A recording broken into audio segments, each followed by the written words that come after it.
नमस्कार दोस्तों, मैं प्रभात तिवारी और सार्थक क्लासेस के यूट्यूब चैनल पर आप सभी लोगों का एक बार फिर से बहुत बहुत स्वागत करता हूं। दोस्तों, आज के वीडियो में हम एक ऐसे प्रैक्टिस सेट की बात करेंगे जो समान रूप से उपयोगी है यूपीपीएससी जीआईसी, यूपीपीएससी जीडीसी यानी उत्तर प्रदेश लोक सेवा आयोग असिस्टेंट प्रोफेसर और साथ ही साथ यूपीएससी असिस्टेंट प्रोफेसर। आज के प्रैक्टिस सेट का जो टॉपिक है वो योजना, विकास, अर्थव्यवस्था, कृषि गरीबी इत्यादि से संबंधित है और सभी प्रश्न बहुत ही अधिक महत्वपूर्ण हैं।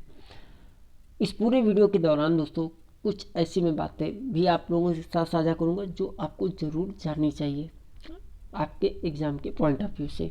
देखिए, कंपटीशन एक छोटी सी भी गलती आपको इस दौर में पीछे कर सकती है। तो कौन कौन सी बातें हैं जिनको ध्यान में रखना चाहिए हमें, उस पर भी हम बात करेंगे। साथ ही साथ आपको बता दें दोस्तों कि अगर आप भी अपने जीके जीएस पार्ट की तैयारी सार्थक क्लासेस के माध्यम से करना चाहते हैं, जहाँ पर आपको आपके सिलेबस के जो जीके और जीएस पार्ट है उसके complete note both language Hindi और इंग्लिश में, साथ ही साथ क्विज। देखिए, अपना मूल्यांकन बहुत ज़रूरी होता है जिसके लिए क्विज एक महत्वपूर्ण रोल प्ले करता है। तो क्विज की कोई संख्या नहीं, अनलिमिटेड क्विज आपको मिल जाएंगे और डाउट भी आप अपने क्लियर कर सकते हैं उस ग्रुप के माध्यम से और जानकारी से भी आप अपडेट रह सकते हैं। तो खैर, अगर आप ज्वाइन करना चाहते हो तो आप हमारे व्हाट्सएप नंबर 9506543831 पर हमसे संपर्क कर सकते हैं। हमें व्हाट्सएप करके आप जानकारी प्राप्त कर सकते हैं, जीआईसी के लिए भी, जीडीसी के लिए भी और यूपीएससी असिस्टेंट प्रोफेसर से संबंधित भी। तो पहला क्वेश्चन है दोस्तों, वर्तमान में भारत में सर्वाधिक औसत प्रति व्यक्ति वाला राज्य कौन सा है? ऑप्शन 4 आपके सामने है, लेकिन आपको बता दूं दोस्तों कि ये जो डेटा है औसत प्रति व्यक्ति आय का, ये हर साल चेंज हुआ करता है।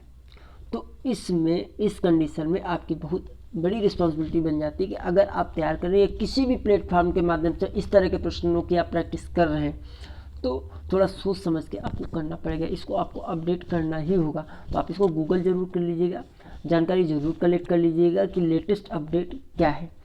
तो चूँकि अभी लेटेस्ट अपडेट मेरे पास उपलब्ध नहीं है, इसलिए जो भी 4 नाम दिए हैं इनमें मैं किसी की बात नहीं करूँगा, क्योंकि कहीं पर अभी आपको गोवा मिलेगा, तो कहीं पर दमन दीव मिलेगा, तो कहीं पर दिल्ली मिलेगा। तो अलग अलग डेटा होता है। एक्चुअली में वो डेटा सारा पुराना होता है। आपके एग्ज़ाम के पहले मैं आपको इस डेटा को जरूर क्लियर करूँगा, लेकिन आप भी इस तरह के प्रश्नों को विशेष ध्यान रखें जब भी आप अपनी तैयारी कर रहे हैं।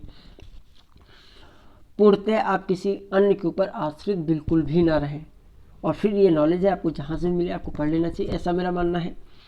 भारत में प्रथम बार राष्ट्रीय आय का आकलन किसके द्वारा किया गया? काफ़ी इंपॉर्टेंट क्वेश्चन है। तो पहली बार भारत में जो राष्ट्रीय आय का आकलन है वो किया गया था दादा भाई नौरोजी द्वारा।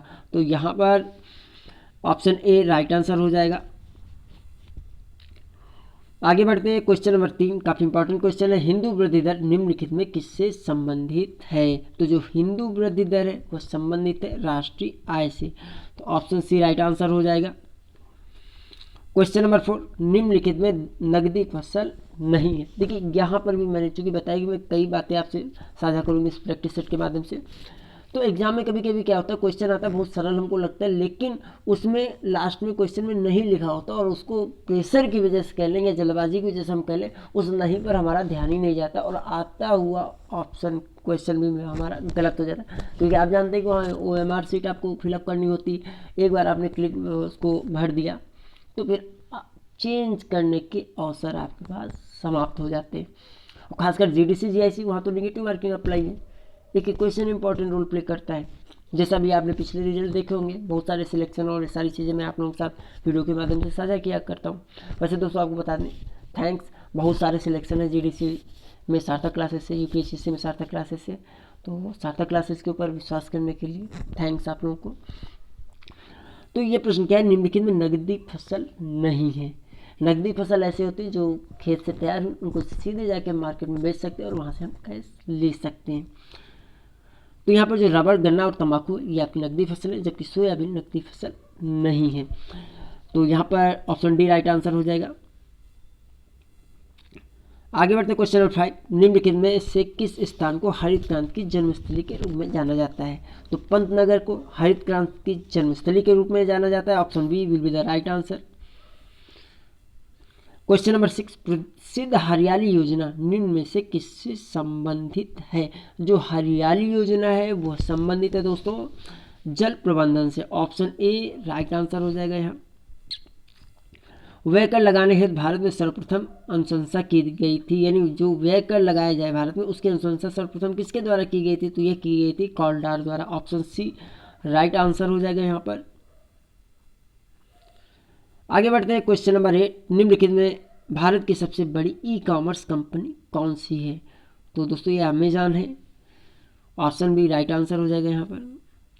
वैसे ये भी क्वेश्चन समय समय पर चेंज हुआ करता है, तो एग्ज़ाम से पहले आप अपडेट जरूर कर लीजिएगा। जो चेंज होने वाले खासकर क्वेश्चन हैं उन पर आपको अपडेट रहना बहुत ज़रूरी है। रेखी समिति किससे संबंधित है? तो जो रेखी समिति है दोस्तों वह संबंधित है अप्रत्यक्ष करों से। ऑप्शन डी राइट आंसर हो जाएगा यहाँ पर।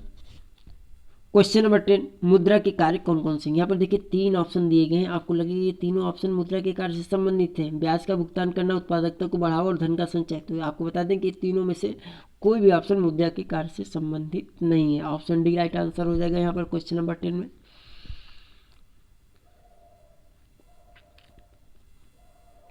क्वेश्चन नंबर 11, मुद्रा पूर्ति कमी के कारण वस्तुओं के मूल्य में जो परिवर्तन होता है वो किस प्रकार का परिवर्तन होता है? तो दोस्तों जो मुद्रा का जो वस्तुओं का मूल्य है मुद्रा पूर्ति कमी के कारण वे घट जाते हैं। तो ऑप्शन ए राइट आंसर हो जाएगा। क्वेश्चन नंबर 12, निम्नलिखित में से कौन सा मुद्रा संकुचन को रोकने हेतु कारगर उपाय है? तो यह कारगर उपाय कौन सा है दोस्तों? सरकारी प्रतिभूतियों को बेचना। ऑप्शन सी राइट आंसर हो जाएगा। क्वेश्चन नंबर 13, कागजी मुद्रा के निर्गमन से निम्न में से कौन संबंधित है?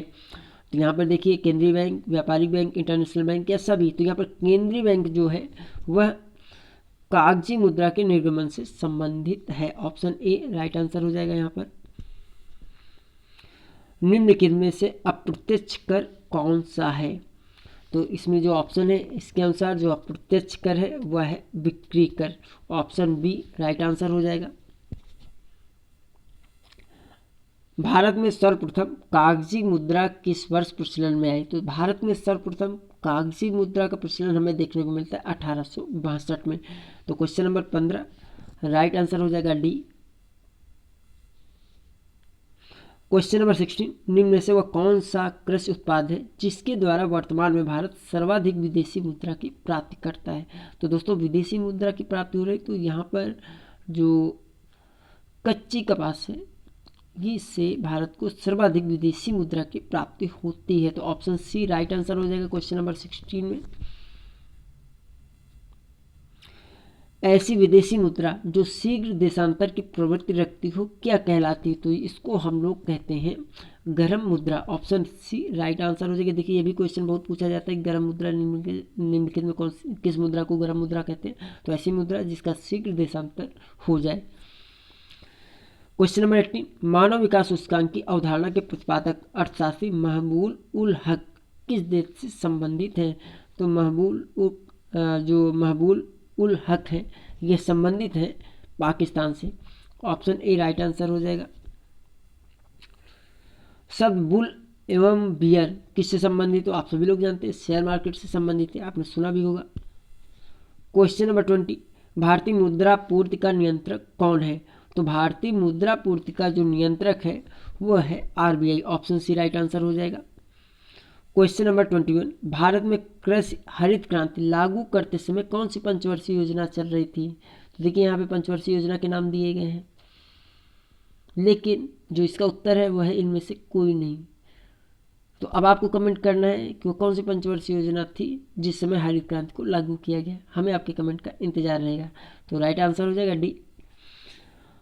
क्वेश्चन नंबर 21 में डी हो गया। और आगे बढ़ते हैं क्वेश्चन नंबर 22, राष्ट्रीय बागवानी मिशन की शुरुआत कब हुई? तो राष्ट्रीय बागवानी मिशन की शुरुआत हुई थी 2005-06 के दौरान। ऑप्शन बी राइट आंसर हो जाएगा। क्वेश्चन नंबर 23, भारत की कर प्रणाली किस प्रकार की है? तो ये त्वरित कर प्रणाली है भारत की। ऑप्शन बी राइट आंसर हो जाएगा। क्वेश्चन नंबर 24, भारतीय कृषि में लक्षित बेरोजगारी कौन सी है? तो देखिए भारतीय कृषि में बात करें लक्षित बेरोजगारी की, तो यह है प्रच्छन्न बेरोजगारी। ऑप्शन ए राइट आंसर हो जाएगा। एंड क्वेश्चन नंबर 25, निम्न में से गेहूं का मामा किसे कहा जाता है? तो किसे कहा जाता है? विश्व खपरा को। ऑप्शन बी राइट आंसर हो जाएगा। तो दोस्तों ये कुछ प्रश्न थे। इन प्रश्नों का संकलन करते समय इस बात का विशेष ध्यान रखा गया कि जो जिस प्रकार के प्रश्न आपके एग्जाम में आते उससे कहीं ना कहीं मिलते जुलते हों। तो आज के वीडियो में दोस्तों इतना ही। हम आपसे फिर मिलेंगे अगले वीडियो में कुछ नई जानकारी के साथ। तब तक के लिए नमस्कार।